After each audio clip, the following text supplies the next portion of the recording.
Okay guys, welcome back to the Forensics Detailing channel, Forensics Unplugged. We're going to continue the discussion on pH neutral versus alkaline, okay? So we did the video with the test, putting, the test running a ceramic coating, a sealant, a wax, installed, left to cure, and then we did 30 hits with roughly a minute's dwell time with a high alkaline and a pH neutral pre-wash, and showed that the degradation difference was minimal, or in fact non-existent or non-observable, let's say, on the ceramic. The sealant, which is a liquid wax, and it might not be the best example of a sealant actually, because if it contains emulsifiers then it tends to have lower durability, but it's still a synthetic kind of wax and a sealant in my book. A product. We saw a slight degradation with the pH neutral showing some improvements. Not much, but you can see it. And the wax, the ultra high definition wax from Autoglym, no real difference with the between the two sides as far as I can see. Now, some of the comments.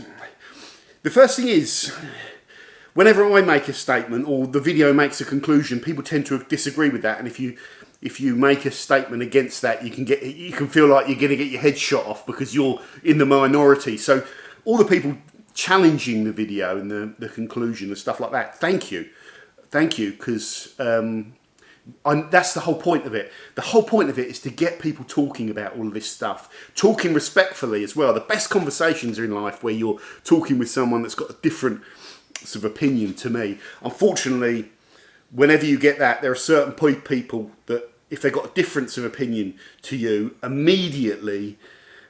almost immediately when the conversation starts and you challenge some of their points, instead of them coming back with any meaningful information, which is what makes a discussion interesting, they'll just go to insult mode. And when that happens, you're never going to get an interesting person, an interesting conversation going with that type of person. So in a way, I've said it from day one, detailing is a subject that some people are not capable of talking about. So never insult someone if you're talking to them. It's not always me as well, it's other people. You don't need to insult someone if they've got a different opinion on car cleaning. It's just trivial stuff and it's just an interest and it's a hobby. So that's the first thing to say. The second thing to say, some of the pH neutral guys that were in the pH neutral camp, some of the suggestions were fair enough. Like some of the people were saying, you're only doing 3 products. If you use different products, you could show the degradation. Yes, absolutely yes. We kind of talked about that in the video. If you used an oily old school wax, I think you could have shown like the pH neutral product doing really well and the alkaline degrading the oily wax, and it really would, I think. So you could tweak the parameters of the test to actually say, well look, there's a big difference between pH neutral and alkaline depending on your LSP. If you use bead maker, you might be able to degrade that more. So absolutely yes. And I'm not going to dismiss that or counter argue it, because also Autoglym UHD wax seems to be really good. It seems to be a really good wax at resisting detergents. It's just a good wax, that is. It's pretty beefy with the beads, isn't it, and all that sort of stuff. What else? Other people saying you should use different ratios. I laugh, I smile, because I knew it's coming and I understand why it's coming. And someone made a very good point that you'd work in a lab and what you were saying is you really want to try and make it a fair comparison. And to do that, you need to understand the actual concentrations of the products and try and match them appropriately. But you're always going to be guessing, and the raw materials are different in the products. And if you start thinking too much about it and trying to guess and do different ratios, so do 4% of built amber alkaline, 1% of auto foam, Polar Blast, that's not a fair comparison to me. So I always lock them at 5%, or typically with this type of product. And it also allows me to compare back on all the other products I've tested. So 5% is my benchmark, and that's what I will do. If I'd have increased that PIR to 10% and also increased the dwell times, then that video may show a degradation, and in time lapse that degradation will be quite a powerful image. So you can tweak the parameters to change the visual impact of the test, if you like, and draw different conclusions and say pH neutral is very important. So that's a fair criticism as well. That's a great point. But my response to those people is 5% PIR at 30-minute dwell time is a strong concentration just beyond the maximum of these products, and 30 minutes is quite a long time. So it's still a viable kind of look at degradation, but you can change the parameters all sorts of other ways. What else was going on?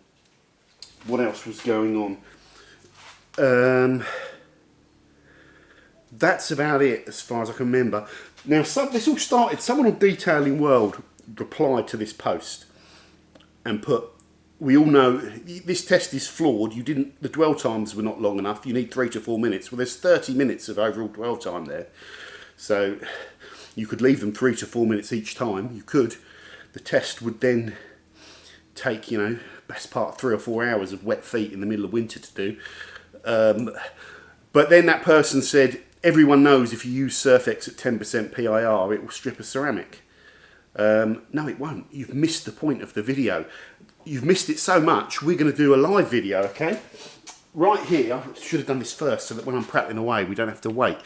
So, in here is 95ml of water.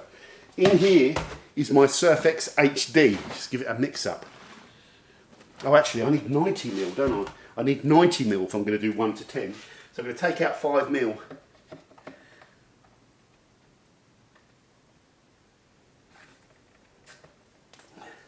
That's near as damn it 5ml. So I'm just going to squirt that out the door. Not on the floor. So I can put 10ml of Surfex to 90ml of water. So let's do that now.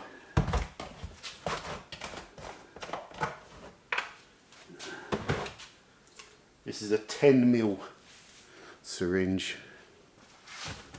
I'm not sure. Oh yeah, I can reach.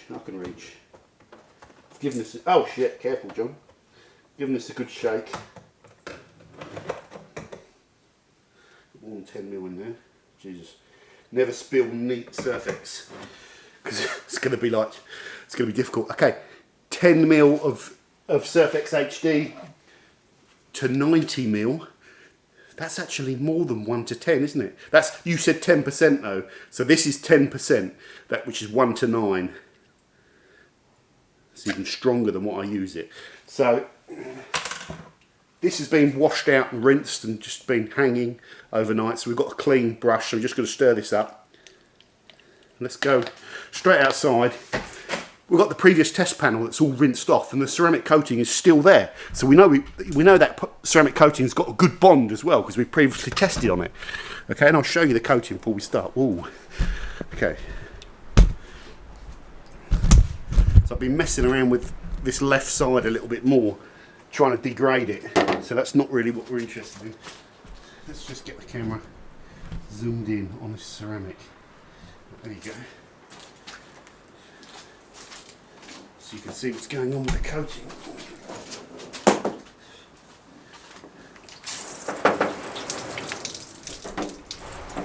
So let's just give it a bit more of a blast.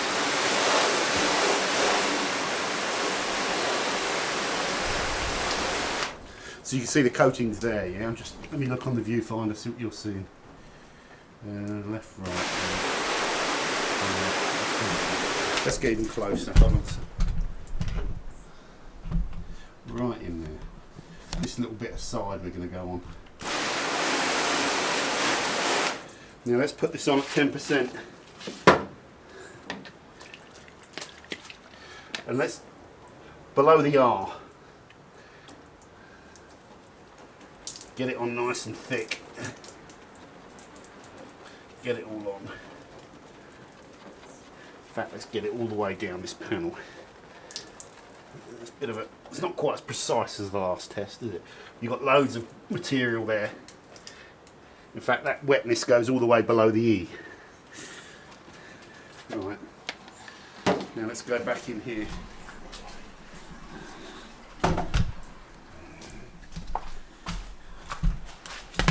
Now let's turn our timer device on. Oops. Settings on. Oh, you dumb clock. Come on. Well, it's 10:20. Timer Come on. Is that 5 minutes? Wow, what a stupid system. Start. It's not, oh, there we go. Okay, so it's counting down. Where is it? There, so when that beeps, we're ready to go. And what I'm going to do, guys, as well, we'll do this all live. This has been washed out as well. But this goes into the Surfex HD. Okay, let's put it in even more. Let's tip some in here. Okay, oh, so you can't see what I'm seeing. You can. So let's tip some Surfex HD into there. Neat. Let's douse the brush in it. Let's go out here. Oh. Yes. And let's put. Can you see what I'm doing? Yes, you can. Let's put all this neat here. This is already degraded, so I'm not going to test. I'm just testing on the ceramic. So we got to the end of the alkaline. So neat 10% peel out. Right, let's come back in. Put that down there. Tip this back in here.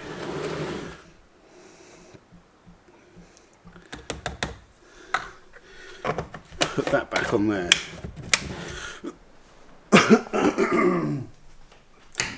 And let's go back over here. We've got 5 minutes. We've got 5 minutes to kill. I'm working on tyre testing. I don't want to show you the results of this too much. Actually, it's nothing.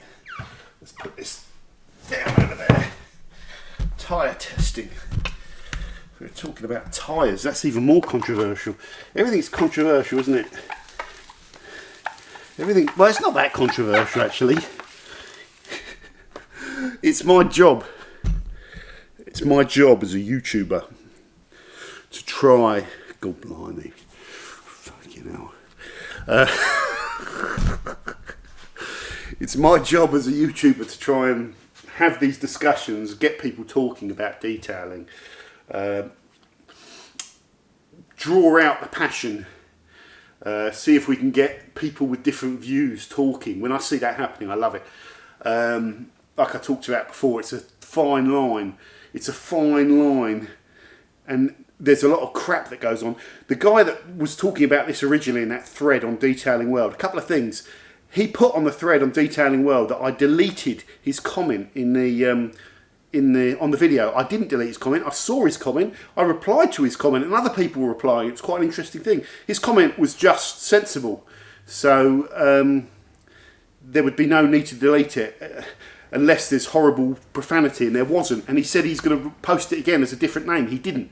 So only two people can delete the post, me and the person that makes it, and I didn't delete it. So the post is exactly the same as his comment in Detailing World. There's nothing wrong with that. So I don't know why you're telling porkies about that. You're also telling porkies, or not telling porkies, you're accusing Built Hamber of paying me to do this video, and you shouldn't do things like that as well. Why? You can ask the question, I guess. You can ask the question. I would be concerned he's being paid. And I don't mind you asking the question, because I do so much stuff with Built Hamber. I think if I watched the channel, I would probably think that I'm being paid. But I don't. I don't allow businesses to pay me. And as time goes by, I will drop that rule eventually. And when I do drop it, you'll be the first to know. And the reason I will drop that rule is because guys like yourself that make those accusations when they don't understand YouTube, I don't owe you anything. I owe my family making a good living and making the most of this YouTube channel. And I turn down this sponsorship at their detriment to your benefit. So no problem with that, but don't go making accusations to me. And when I do then go and make sponsored content a year down the line or something like that, don't get the ump, because it's people like you that make those accusations that mean I won't care as much. So consider that when you're making stuff up. And you're also libeling a company. You're accusing a company of something. I don't think they will appreciate you of accusing them of something they haven't done. So they were very gracious to reply to you and say, no, we don't do sponsorship. We don't send products out for free. and they've never met me, all of which are true. So there you go. But anyway, you'll never convince people of all that sort of stuff. That's just the way it goes. Like I say, in a year's time, if I start doing sponsorship, don't start moaning. Wow, that went quickly.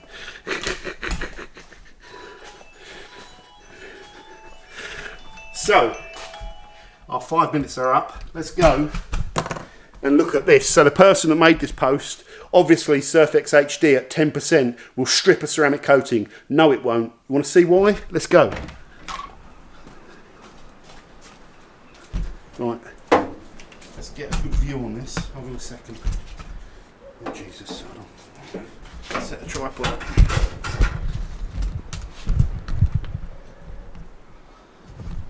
Get that in. Get that in focus. Get closer.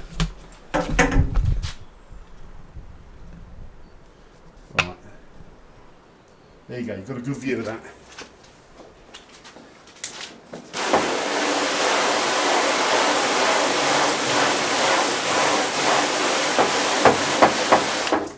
Does that look stripped to you on camera?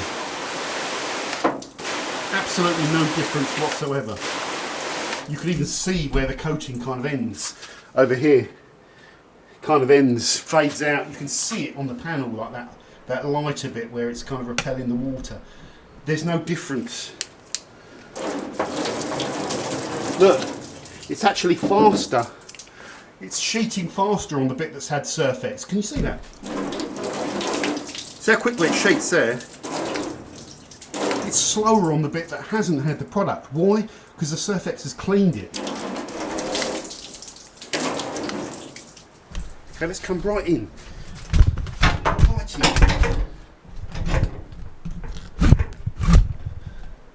Right, can you see that?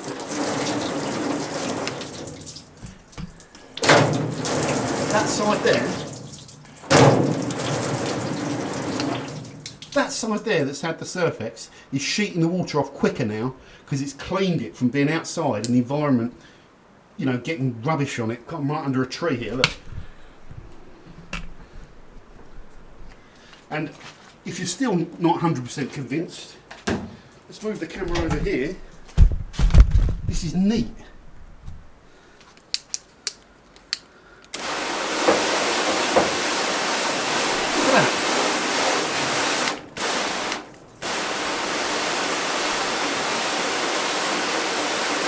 You can see, but there's no protection there.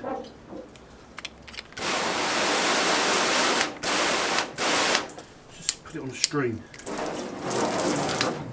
Again, the bit that we've tested is sheeting faster. Well, not much in it, but that's sheeting a little bit quicker. So let's go inside. Finish this bloody video off.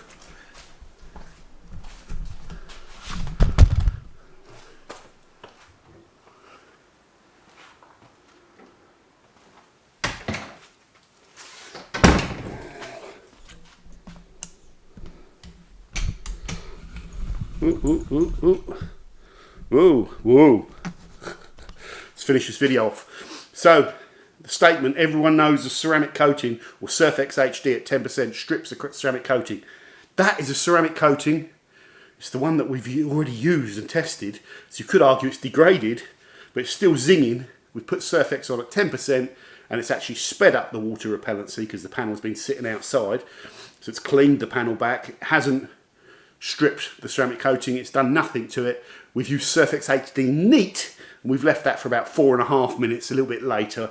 You know, neat, 100% concentration, and there's no degradation on the ceramic coating either. So, going back to the point I made in the video, detergents will not affect ceramic coatings. In fact, we can do some more testing here. My eyes just remembered something I said. Detergents won't. You know, you can put some pretty strong caustic things in a detergent mix, sodium hydroxide. If you put like 10%, 20% sodium hydroxide in there, phosphoric acid, like you get the TFR, and you started leaving it on at full strength for hours and hours, you can start knocking these ceramic coatings down. How do I know? Because I've done it. So if we take this product here, this has got hydrochloric acid in it, okay? So let's take this outside Right, I'm going to need to rinse off a brush, aren't I? That's got neat. Oh, we'll just give it a good rinse. Let's go in here. Let's put this down here. Put this here. Let's rinse the hell out of this. Let's just see so you can see it.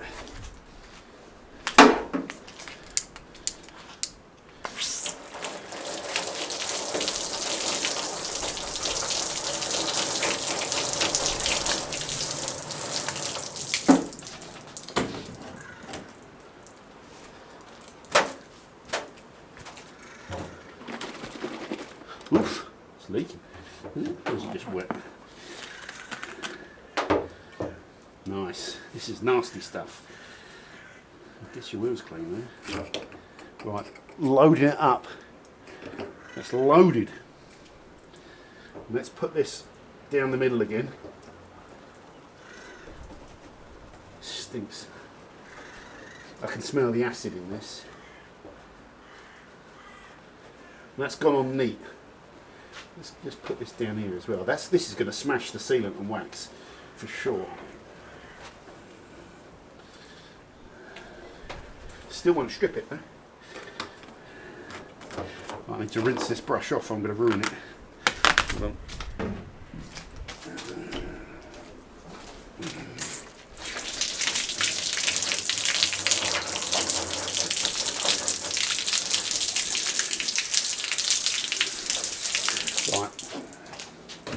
Back inside.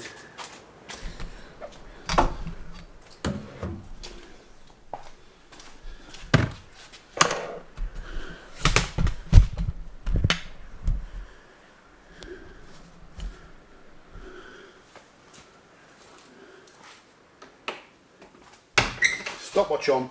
That's been on there for well over a minute, so I'm going to start the countdown timer at set time. 4 minutes. Silly way of doing it, isn't it? This little thing. Start.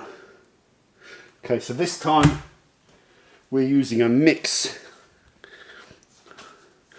So it causes severe skin burns and eye damage, serious eye damage. This is heavily caustic. Tetrasil, yeah. It's got some surfactants in it, but it's got acids. God knows what. It's definitely got hydrochloric acid. I think I remember checking well, I say definitely, I think it has. You can smell the acid. It will, it will put little red dots on your skin if you get any splatter on your skin. It's strong stuff, but it's good stuff. Sometimes you need something like this on the shelf when you get that like the minging alloys. So it's a good product, but it's just, you don't use it on well-maintained alloys, obviously. Again, that product gets a tough rap. But they're all chemicals which are handy. So, yeah, going back to my rant. What was I ranting about? I can't remember. All right, so really, I think there are people still that think you can strip ceramic coatings with detergents, okay? So detergent is a very broad category and you can get nasty detergents, but as far as detergent blends go, I would say Wonder Wheels is like the extreme end where it's more an acid than a detergent, I think. It's so caustic. So Surfex is kind of like at the high end of a strong detergent blend, isn't it? But a traffic film remover with sodium hydroxide, potassium hydroxide, phosphoric acid, things like that. That's even one step more up from Surfex. And a traffic film remover doing the same test will not strip the ceramic coating. Again, when you start adding other components in there like the sodium hydroxide and things like that, those will attack the ceramic more than a normal product. I was going to say I was going to test cellulose thinners on it as well. Proper paint stripper on a ceramic coating. I've done the test before, so I'll skip that one. The cellulose thinner, we're getting hardcore now, is probably not going to be able to strip the coating, but it'll have a damn good go. It'll have a damn good go. Now let's just see where we are on this timer. 1 minute 39, 38 left. So we're going to carry on chatting away, doing this all live.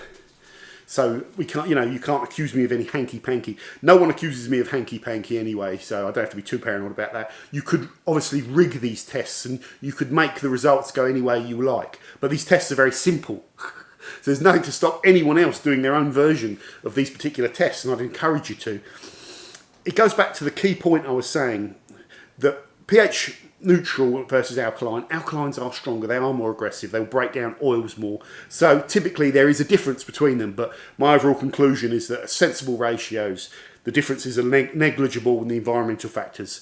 The erosion of the LSP, the clogging up of the LSP, the mechanical erosion through washing it are greater factors than whether you pick an alkaline or pH neutral, in my opinion. Generally, choice of protection does weigh a factor, and if you prefer pH neutral, fine. Damn it, I forgot what I was going to say. But ceramic coatings, detergents can't really affect them. Built Hamber doesn't have any of those caustic hydroxides in it or anything like that, so it's purely surfactant based. And we know that surfactants only work by emulsifying oils. You know, let's not talk too much about it. They emulsify oils, okay? So really they're going to work best on products with organic oils, or maybe even, you know, but they're not going to work well on products that are not using oil, modern things, you know, modern protections, modern sealants. I talked about why the Maguire's liquid wax might not have done so well, so we're on our timer. So we'll go out now. This is hydrochloric acid-based wheel cleaner. Look at that exposure. Let's rinse this off. So, hold on, let me just spin the camera in. Right, hold on. Let's get this there. See?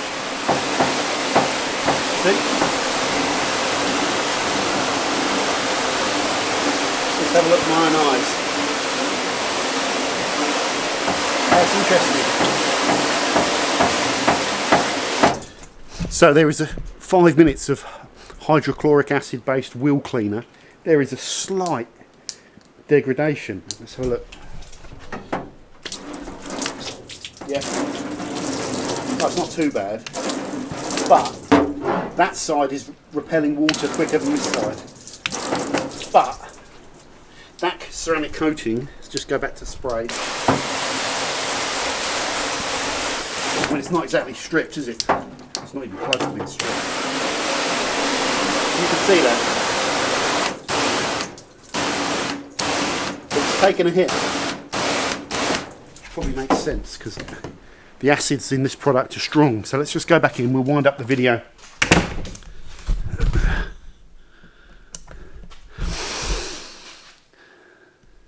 So, very quick conclusions of today's very informal testing. Surfex HD at 10% on a ceramic coating had no noticeable degradation. In fact, it improved the hydrophobicity. Surfex HD at 100% concentration, not watered down, for 4 minutes, 4.5 minutes, whatever it was, had no degradation on a ceramic coating. In fact, it improved hydrophobicity.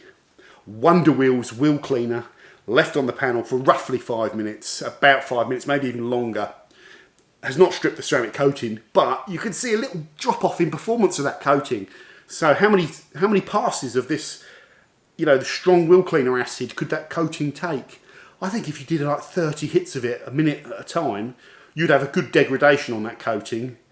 You know, if you left it on there for an hour, you'd really smack the coating down a little bit, but you won't strip it. You're going to see a slow degradation, which is the norm in this. If you ever put a coating on and it's buzzing and it's hydrophobic, you put a detergent over it and you think you've stripped it, it hasn't bonded, okay? You should always see a slow degradation, really, especially with a ceramic coating.